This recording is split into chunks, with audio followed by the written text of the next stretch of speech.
আমরা একটি গার্মেন্টস থেকে এসেছি, গার্মেন্টসে গিয়েছিলাম সকালে। অত্যন্ত সফল একটি প্রজেক্ট। তাদের মোট রপ্তানি হচ্ছে 35 মিলিয়ন, তার মানে 400 কোটি টাকার উপরে।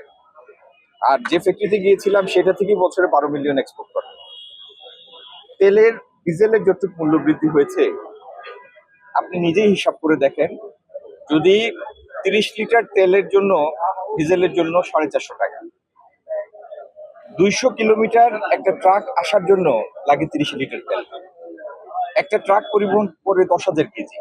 সুতরাং আপনি মানে প্রতি কিলোমিটার হিসাবে 40-45 মানে 10,000 কেজির জন্য এই 200 কিলোমিটারে 40-45 পয়সার বেশি তার খরচ বৃদ্ধি পায় নাই। সুতরাং ডিজেলের কারণে, মূল্যবৃদ্ধির কারণে যে মূল্যস্ফীতি ঘটবে সেই পরিমাণ মূল্য তো বৃদ্ধি হয় নাই। আর একটা খুবই গুরুত্বপূর্ণ বিষয় হচ্ছে, যে কোনো মূল্য বৃদ্ধির পিছনে আপনি যদি সঠিক তথ্য বাদ দিয়ে জল্পনা কল্পনার দিকে এলাও করেন, জল্পনা কল্পনা স্পেকুলেশনকে এলাও করেন, তাহলে এটার কোনো সীমা পরিসীমা নাই।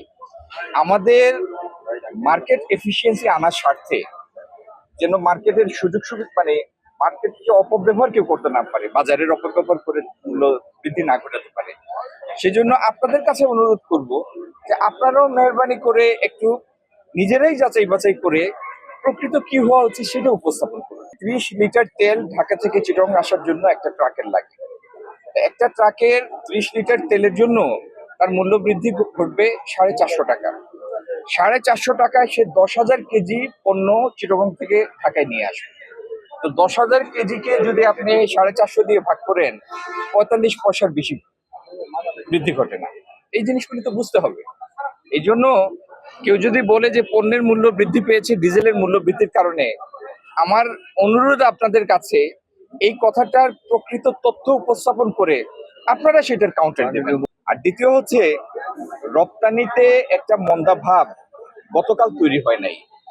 এই বৈশ্বিক মন্দাভাবটা তৈরি হয়েছে রাশিয়া ইউক্রেন যুদ্ধের শুরু থেকে, মানে পর থেকে, এবং গত 2 মাসের পরে সেটা আরেকটু বেড়েছে গালফ ওয়ারের কারণে। কারণ একটা অত্যন্ত গুরুত্বপূর্ণ সমুদ্রপথ বন্ধ হয়েছে বা নিয়ন্ত্রিত হয়েছে, পেট্রোলিয়াম পণ্যের মূল্য বৃদ্ধি পেয়েছে।